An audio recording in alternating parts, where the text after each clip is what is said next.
This podcast is brought to you by the All In Network. Don't forget to head over to allinnetwork.net to find all of our other podcasts, including the All In Podcast, Rain and Bliss Podcast, Real Deal Radio, All In Politics, and the Beast Gaming Podcast. Enjoy.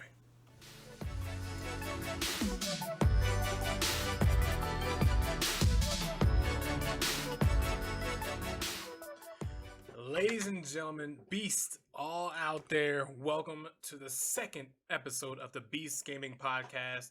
It means a lot for me, for you guys to be here. It's really cool to be able to continue doing this. And what a crazy 2 weekends we've just passed. Okay, let's just be real about this. All right, the last 2 weekends surrounding the Call of Duty League has been epic gameplays. I would say my bracket that we talked about last week or last time we talked does not exist. It no longer exists. It was just nobody's bracket exists, but mine was completely broken thanks to the London Royal Ravens. All right, that was the team that messed everything up. That's the team that messed everything up, and I'm congrats to them for making top four. Great stuff. Huge things. But dag, man, y'all couldn't wait. Y'all couldn't do this next year or something like that. You couldn't let me live through or breathe life into my my bracket. Come on, seriously, that is what it is. But holy crap! First of all, can we just say congratulations to freaking Dallas Empire for winning the 2020 Call of Duty League Championship. This was huge, chat. This was huge, y'all. This was incredible stuff. I didn't expect. Okay, let me rephrase that.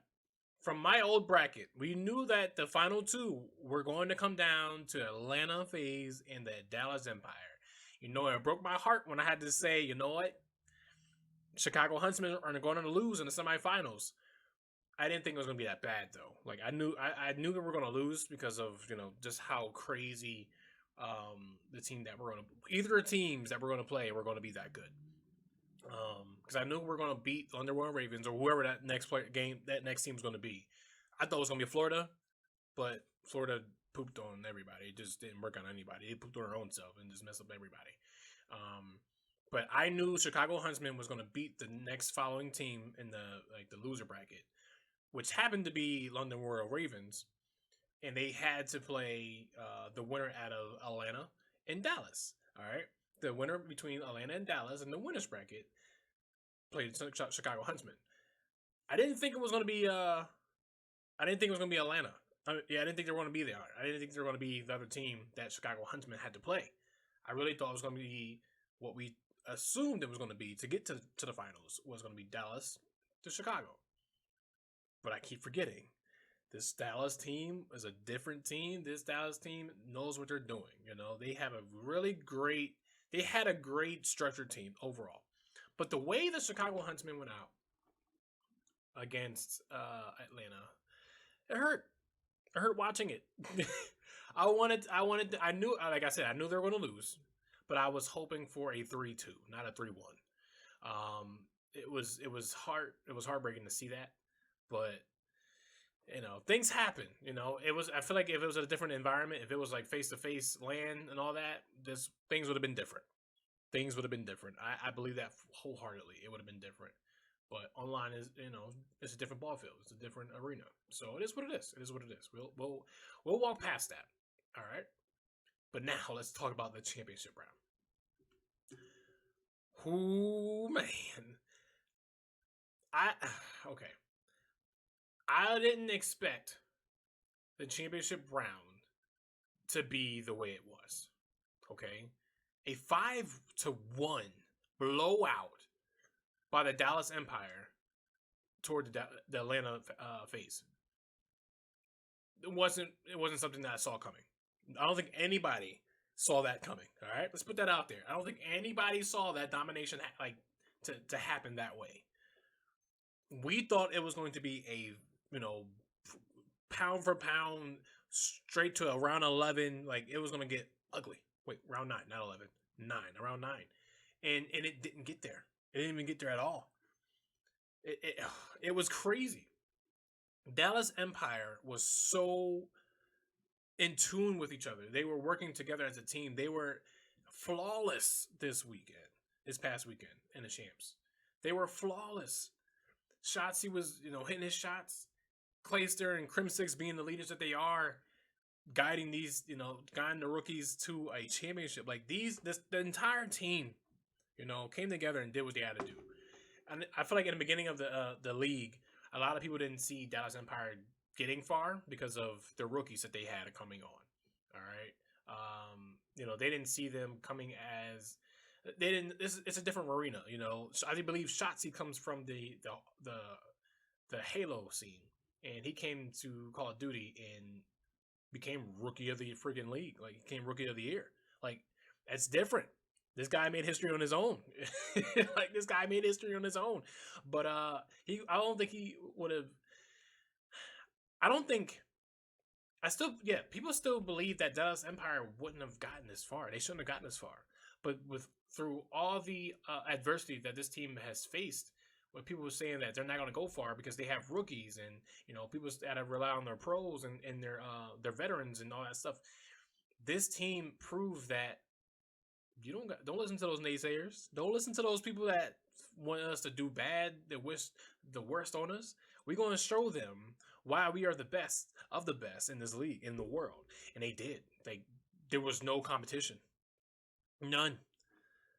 Atlanta, what happened? What happened?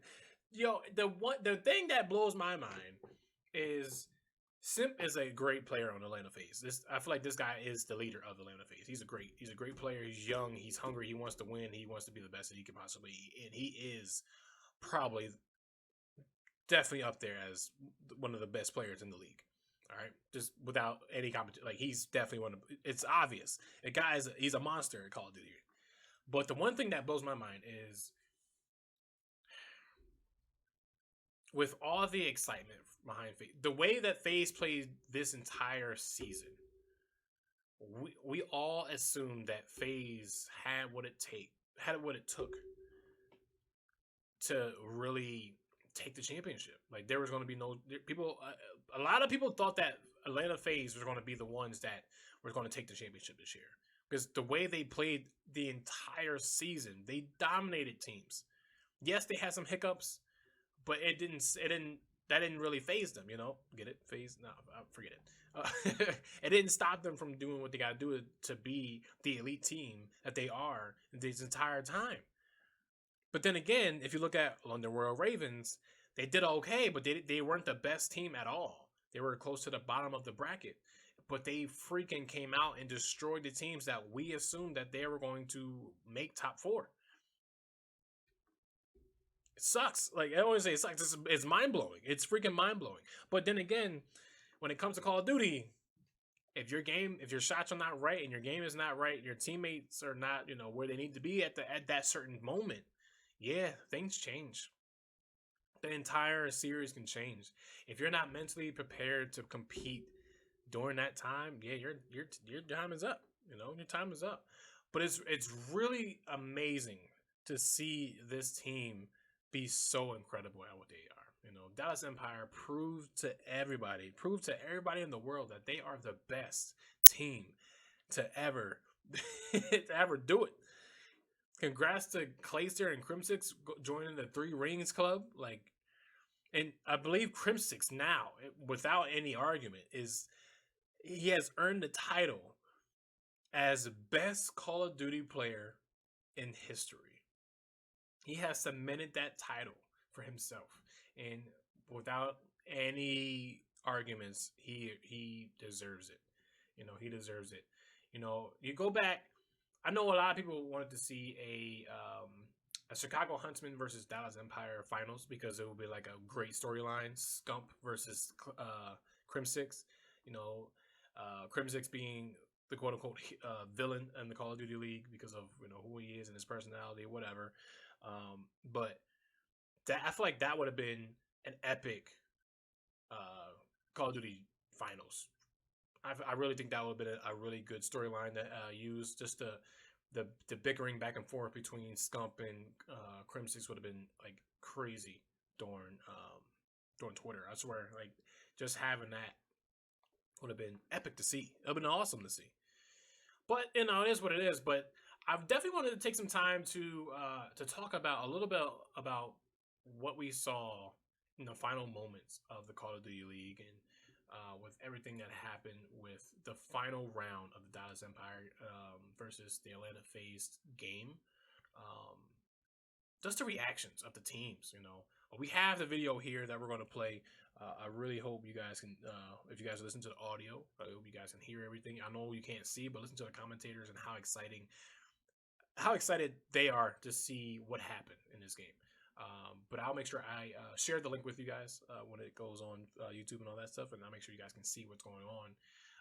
But this video is courtesy of the Call of Duty League. Thank you so much for this video and being a great entertainment for all our Call of Duty fans out here. You guys the production team has been through a lot.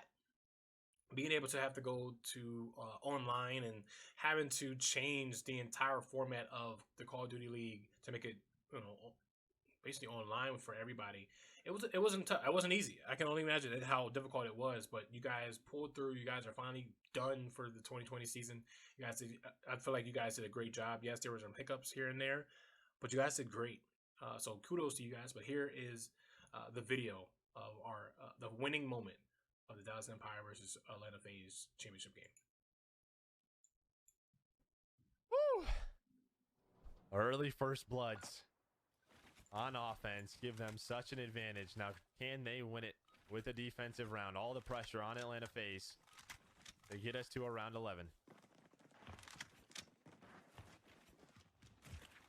And FaZe will have to get there on offense. BC just barely gets out with his life. Look at the stack towards Cafe and the smoke out. Here they come. The flood's going to be on through. Shots through the smoke for Krim. Krim is making the play. Krim will drop.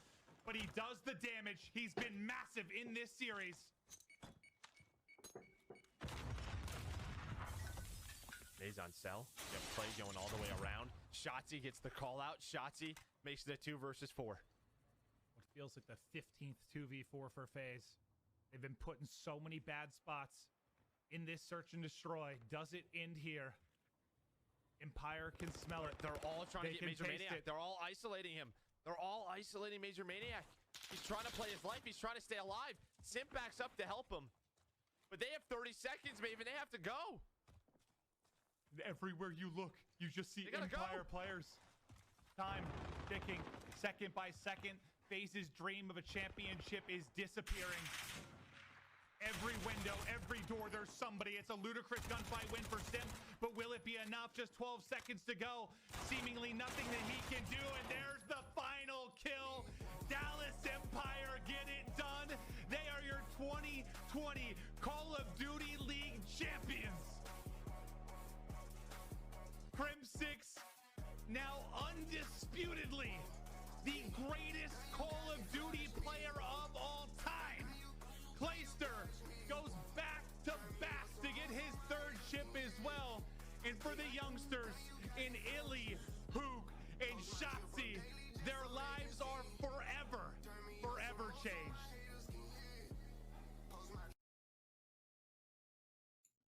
I have to admit how excited I was to see it. It still gives me goosebumps, y'all. It still gives me goosebumps to witness what just happened. Being like a big fan of Call of Duty, just the game itself, not just even the league, just the game in general.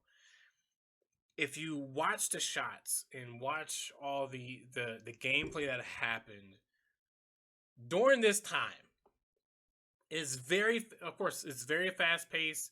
I feel like for me, the Dallas Empire wanted to get this thing done as fast as possible to finally, these guys cannot stop us. Let's just push the pedal to the metal and destroy these cats. And that's exactly what they did. They didn't waste any time. They went in there and got the job done for this last round. And just the excitement on Clayster's face the excitement on Crimsix's face, knowing that they received their third ring in the history for the Call of Duty league, or and just in general for Call of Duty game competitive. It is mind blowing. It's just amazing. It really is, guys. Like Crimsix was, for me. Let's put it out there. Crimsix was the first Call of Duty player that I actually followed on Twitch. After watching the final championship of the Call of Duty World League last year, Crim6 became somebody I wanted to start following a little bit more. I follow his Twitch channel and just watched his gameplay and watched how he introduced himself as, part of the Empire brand and all that stuff when that all changed and all that stuff happened. I followed that app a little bit more. Even though I followed Call of Duty for a while, I started becoming more active when it came to following the Call of Duty competitive parts as of last year. Because number one, they displayed the championship game or the playoffs in game. Like while you're playing, you can watch the competitive part in the game itself. So that made me excited. That forced. I won't say it forced, but it allowed players to see the action while you're playing the game as well. So you understood what was going on in the competitive scene of it, and it makes people understand that you're not missing anything. You're here with us. So I was hoping that would happen this year. I know Hex from NRG and Huntsman, he had mentioned what if Activision or Infinity Ward put the game, the live feed of the championships in the stadium while you're playing Warzone. You guys can watch everything going on the giant screen in there, like a jumbotron in there. You can watch the gameplay right then and there. There could be like a server where you can just go into one of the Warzone maps and there's no guns. You can get dropped into the stadium and legit be able to sit there and watch the competitive gameplay of the Call of Duty League on the jumbotron. Like that would be freaking amazing. That would be incredible, right?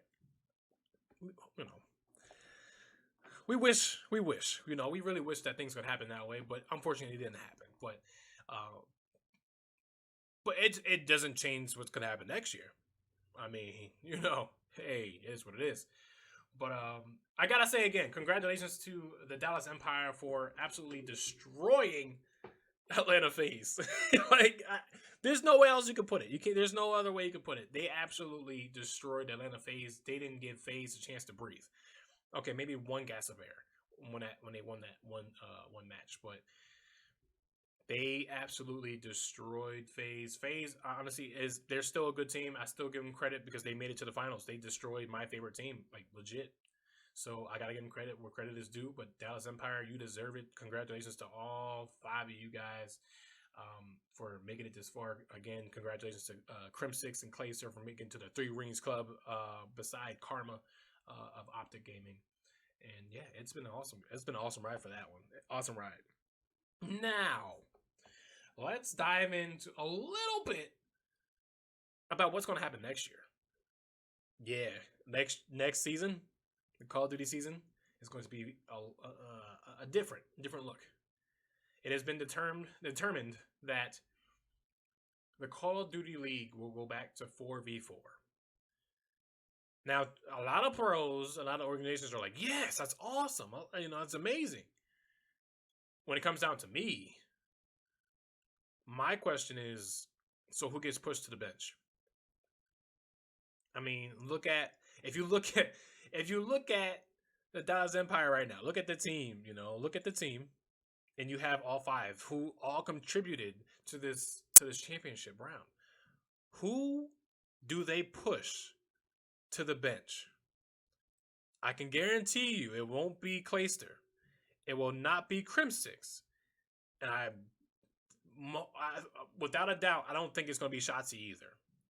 These 3 have been monumental to this team. You have the 2 veterans. You have the MVP. I'm sorry. Yeah, MVP in Crimsix. And you have the rookie of the year, of the season, and Shotzi.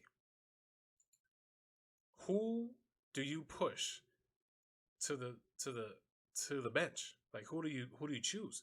And then if you look at Atlanta FaZe, you have Major Maniac, Celium, Simp, Priesta, and the Beezy. Simp for dang sure ain't going to the bench.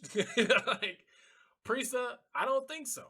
Abizi, I don't think so either. Those three are really great players. Celium has done amazing as well. Like, who do you push to the bench? Who do you push to the bench? Like, it's just gonna be tough. Look at even look at Optic Gaming. Look at Chicago Huntsman. Look at that roster. Let me see if I can pull that up. Look at the roster. And how can you tell anybody if this is who you're gonna have to push to the side? Like this is who's gonna have to go to the bench. It's tough. It is tough. You have Chicago Huntsman, who has Scump, you have Formal, you have the Twins in Prestini. You have it's a tough it's tough. It's tough. And then I don't know how you're gonna do it, guys.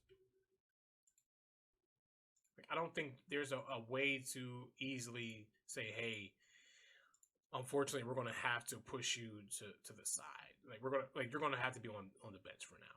It's good, it is what it is, but we're gonna have to push you on to the bench for now. It's not gonna be easy. Somebody's gonna be very upset. Feelings are gonna be hurt. It's gonna be very difficult to choose that, and I don't think anybody's willing to pick a twin over the other, which is going to be hard.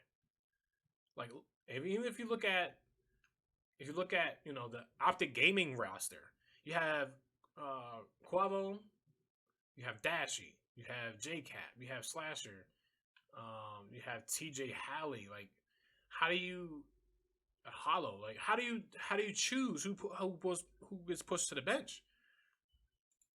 I feel like it's gonna come down to the point where they're gonna have to do like tryouts all over again. Like they're gonna have to play and see who's gonna be able to fit in what spot, depending on how the meta is for the new game coming out, Black Ops Cold War. And it's all going to come down to who plays where, who's gonna fit in. But I don't know, guys. This is gonna be tough. This is gonna be something that we don't have to wait until further information comes out when it comes to gameplay and how the teams get into the competitive part and start practicing and getting used to the games and the guns and the maps and who's going to fit in the perfect part in the game. Like I know, even like this is the different part about esports, because I'm from a basketball background. When it comes down to certain parts of the game, if you come down to the nitty gritty, fourth quarter, maybe a minute and a half left, and you have some certain timeouts you can take, and you have certain plays that you need to make sure that your team is successful at the end of this game. You have certain players that you have that sixth man that is ready on the bench. That's either a shooter or a big man or whatever you need at the moment when it comes down to strategizing to winning the game. So it's similar. I wonder if it's going to be similar to this. I'm not sure how it works when it comes to the rules of Call of Duty, but if you have that 4v4 game, roster in the gameplay, when it comes to certain maps, everybody plays in one time first. Everybody does that, and then you have an opportunity to say, all right, so us four will play Search and Destroy, whatever, and then I know my strength is not Search and Destroy, it's not Hardpoint or whatever the next one's going to be. So I'm going to opt out for this game mode and have somebody else come in just for this game mode. Are they going to be able to do that? I haven't seen that done this entire season when it comes to Call of Duty. I'm not sure if that's against the rules, but I haven't seen that done yet. Like, are they going to swap out players and, hey, I'm good at Search and Destroy, I'll take this one in. Here, I'm going in, and then I'm going to be swapped out for another player that's good at Hardpoint and let him do what he got to do. Or let them do what they got to do. Like, I want to see more of that. I would love to see that happen. I know it's going to change a lot of the things that, people are used to. It's going to change a lot of, might be a little bit technical difficulties, whatever, but if it's still online when things happen. But I want to see that communication. I want to see that respect of different players' abilities. I want to see more use of the bench players. Please, I'm a big person, even just because of my background when it comes to being on the bench. Well, no, when it comes to okay, I'm not gonna put that out there. All right, I was on the bench for basketball, but I still got my time. All right, chat. I still got my time. All right, but I want like organizations. These teams are putting together these teams of maybe 5, 6, almost 10 player rosters, but they're not using them to their entire capacity. So why have these subs if you're not going to use them? If you have these players on your roster just to be there to fill a space, you're just wasting people's time. Their players could be playing in the Challengers League or the Challengers, competitive scene, and still making money and still, competing and still having that rep and still getting time, But you're just signing them and just say, hey, I want you on my roster, but you're not gonna get any. You're not gonna see any game time. You're just gonna sit there. Don't do that to people. Don't do that to players. That's not what they're there for. Like, I'm pretty sure. I think Sensor was one of the bigger players that from New York Subliners who talked about that. He wanted his starting spot. He wanted his chance to shine. He didn't want to sit on the bench that long. Like, he wanted to be able to prove himself that he was worth playing. He was worth being on the games. Like, why not put him in the game if he's good at what he does? So he argued with that a lot. He argued with the team. He just didn't see eye to eye with the organization. And he just didn't see eye to eye with the league in general because, yeah, like it's just a waste of time for some subs to be on a roster and not have a chance to display their skills and be able to show why they're pros. So I would love to see more rotation of sub players.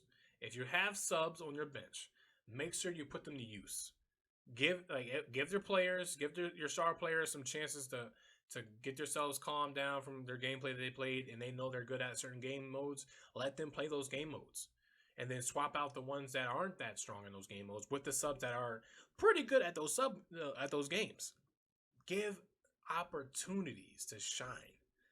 Give them opportunities.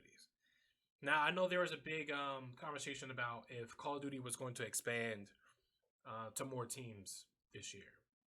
The league said no. Unfortunately, the league said no. The league said no, which sucks because, of course, that limits how many players are going to, be able to play.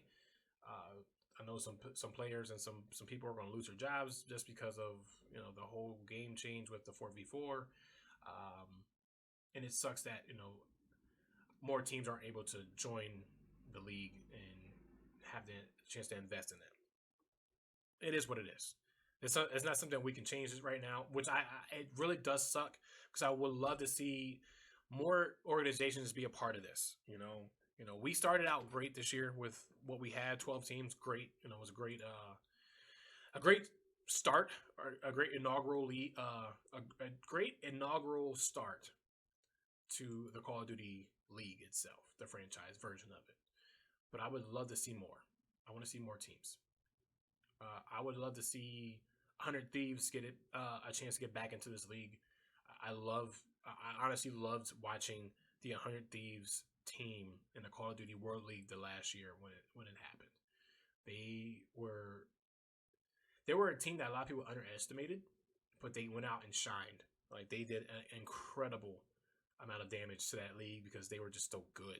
They were young. They were hungry. They wanted to prove that they could compete with the best of the best, and they did that. So I would love to see, hopefully one day, 100 Thieves on this roster list of teams. I'm not really sure who else would be interested in joining this, though. Like, looking at all the different organizations that were a part of the Call of Duty League and just the investment in it, I feel like we have a good spread. I'm so glad we have 2 international teams, though. I would love to see a new one. Like, I know Gen G Esports, I believe is like it's overseas, and I believe in like the Asian Pacific, Atlantic Pacific, whatever that region is. But I can see Gen G possibly jumping into this as well.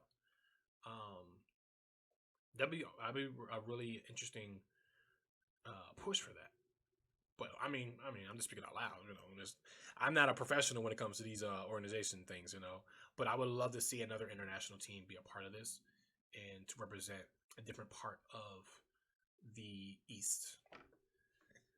I can't see East Coast, but East part of the world. That's the word I'm looking for. The Eastern hemisphere of the world. I would love to see more teams become part of this because this is only going to get bigger. The Call of Duty League is only going to get bigger. Call of Duty in general is a worldwide known video game. It is a brand that a lot of people love to play, even though there is the game in general has some hiccups, some headaches, and some issues that need to be worked out. But I think overall, Call of Duty is not going anywhere anytime soon. It's only going to get better. It's only going to get better. Now, let's dive into what we expect to see from Black Ops Cold War. Like, I'm very excited to see how this game is going to be. We have a trailer that I'm going to bring up so we can listen to what that's going to be about. I'm very excited to see how this game plays. I hope they bring back some incredible what do I want to say? Some incredible campaign mode. I want to see more campaigns.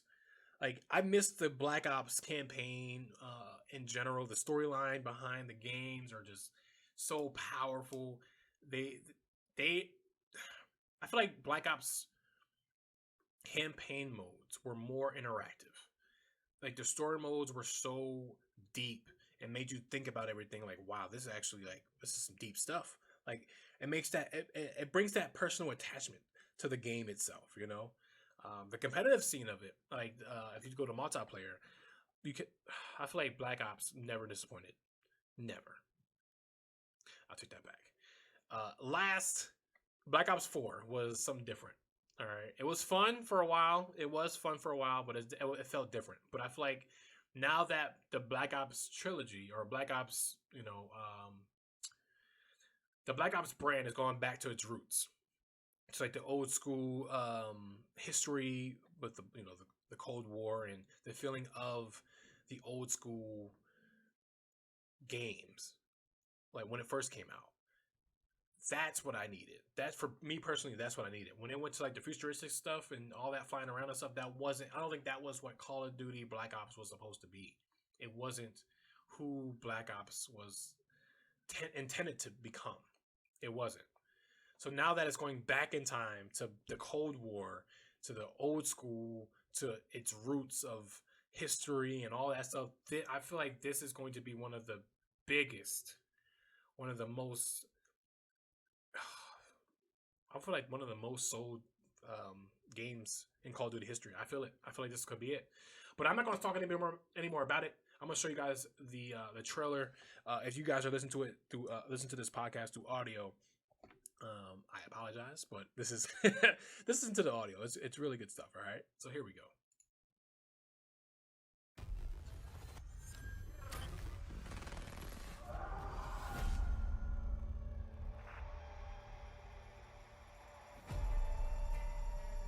This war was a lie. Years of blood. Just to light the fuse of a secret war, decades in the making.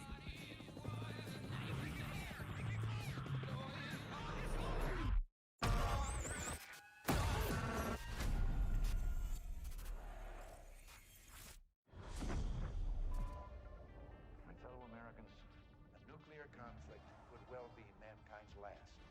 We want to make this a more peaceful world. 5 days ago, we acquired intel. The Soviet agent Perseus is in play. If he's active, something big is gonna happen. Something that could shift the balance of the Cold War.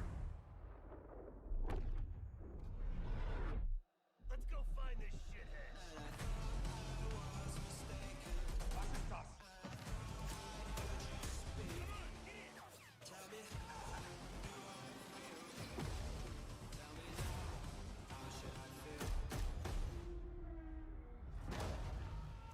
Mr. President. threat real?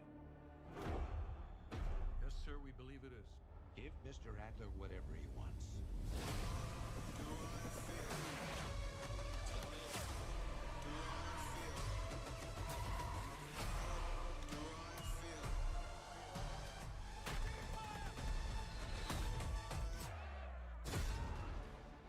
This wasn't part of the plan!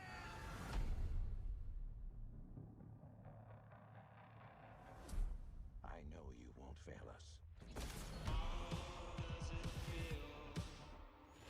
Pre-order a digital copy and get early access to the open beta and instant access to the Woods Operator Pack in Modern Warfare, including Warzone.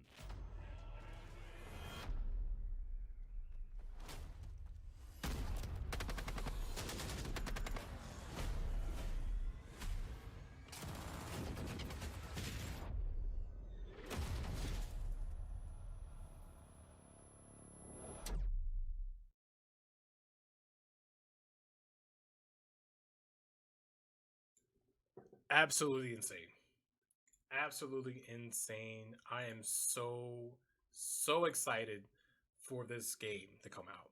I know players all, all around the world are excited to see this game come out. Now, I know for a fact that when the multiplayer reveal, or just the multiplayer reveal comes out September 9th, which I'm very like super stoked about. I'm like, it's gonna be awesome. It's gonna be a lot of fun. Being able to play that game on multiplayer is going to feel great. Going back to a Black Ops feeling, the Black Ops gameplay is going to be incredible. Now the game releases November 13th of this year, and usually that's when all the Call of Duty come out. It's always the end of the year, close to November, which is close to my birthday. So that's a great thing for me. Haha, birthday present. Just putting that out there. All right. But with this game coming out, I can only imagine the competitive part of this. I can only imagine how incredible it's going to fit. It's going to be to be able to watch our pros absolutely dominate in this game. Now, from what I heard, from what sources were saying, Warzone is going to be it's going to be the battle royale for Call of Duty from now on, moving forward. So, the Cold War Black Ops game will have supposedly Warzone incorporated into its game. Now, I think it's gonna be cool to do that. You know, Warzone is a really popular game all around the world. It is it's a game that has a huge competitive scene to it now, which is incredible. If you think about like the MFAM Nick Merckx tournaments that he's done, Cash App has done a Warzone tournament the other day. There's so many different Warzone tournaments, and you know, there's so many different tournaments around surrounding Warzone, which is incredible. A lot of people have said it. Warzone probably saved Modern Warfare's game. This could have been. This probably would have. I think it saved the game. To me, I enjoy multiplayer. I'm a big multiplayer fan. You know, I'll play pubs all day and, you know, have fun, you know, have a good time with it. But those who are truly in depth with the game, they see the flaws. They understand that there's things that need to be fixed. They understand that things need to be better. And they said that this is probably the worst Call of Duty that they've ever played. Scump has said it. Other pros have said their piece with this game. And top streamers have also added their 2 cents into this as well, and they all come to the conclusion that Warzone is the key piece that saved this game. Even though Warzone isn't flawless, it still has a lot of errors. There's a lot of cheaters out there. There's a lot of hackers, and there's so much in the guns in the game. Man. The guns in the game, a lot of them that they release, all of them need nerfs. Like, a lot of them need nerfs. But outside of that, you know, the game it's fun, it's enjoyable, it's incredible to watch, it's entertaining to watch, and a lot of people see this as the game or at least the mode that saved Modern Warfare. Now, I don't see that being a thing for Black Ops. I don't see that Warzone is going to be the saving grace of Black Ops, because I feel like Black Ops will be able to learn from Infinity Ward's mistakes when it comes to, you know, all the stuff they've been able to provide in this game and lack thereof. I see that Treyarch is going to do their best to make sure that Black Ops Cold War is going to be the better Call of Duty.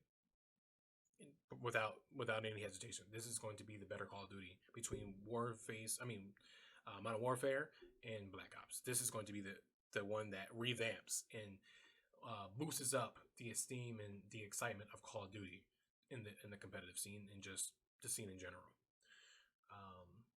Now I'm excited just to see how it all works out, and just to see how well the maps are going to look, how well the maps are going to flow. If you guys are watching the video, we saw a part of the multiplayer map, and you know, there's jeeps, there's planes, there's helicopters, there's vehicles in some of the multiplayer maps. So I'm like, this is going to be different. Like, this is going to be epic. So when more information comes out, we're going to talk more about it, and I'm just excited to see how it goes. But ladies and gentlemen, Beast all out there, thank you so much for tuning in. I wanted to take some time to just talk about the Call of Duty League again, and what happened this past 2 weekends, and actually admit that my bracket was not going to work. It was terrible. It was broken thanks to the London Royal Ravens. Congratulations to you guys for making the top 4. And it messed me up on that bracket, buddy. You messed me up on that. So congratulations to the top 2 teams that made it to finals. You know, Atlanta FaZe and also the champs of the Call of Duty inaugural league 2020 champions, the Dallas Empire. Crim6, Clayster, again, congratulations to both of you guys. Dream Ring Club, you already know what it is. That's what I'm talking about. Congratulations, you guys are beasts. You guys are monsters. Shotzi, congratulations to becoming that rookie of the season, rookie of the year. Crim6, congratulations to being the best Call of Duty player in the history of Call of Duty, and also the MVP of the league. Congratulations, buddy. You deserve it. You're freaking amazing. And cheers to the next season. I'm excited, y'all. We're going to continue to cover more information with Call of Duty and some other stuff. Next time we talk, we'll be a little bit more diving into the streamer news, just to talk about what's going on with streaming, and some big deals are going on. Some big deals are going on. We're going to talk about some ownerships, some co-ownerships that have happened in the past few weeks, and how celebrities and athletes, professional athletes, are getting involved with esports. So all I gotta say is, don't sleep on esports, guys. This is just the beginning of something great. This is continuing to grow worldwide. No matter who you are, there's a chance for you to be involved. And this is our chance to be involved as well. We do our podcast here to talk about Call of Duty and some other esports and other streaming things, and just esports in general as much as we possibly can. But all I want to say is, do not sleep on esports. It is the biggest, fastest industry growing. All right. So I'll talk to you guys later. Thank you so much for tuning in as well. Thank you so much for watching the video. If you're hearing this through audio, thank you for tuning in through the audio. Please be safe. Continue being responsible people out there. Be safe, y'all. Be safe. All right. We'll talk to you soon. Really, really soon. I'm super excited to see how this Cold War works out. All right. Here we go. Talk to you guys later. I'm out. Beast Mode out.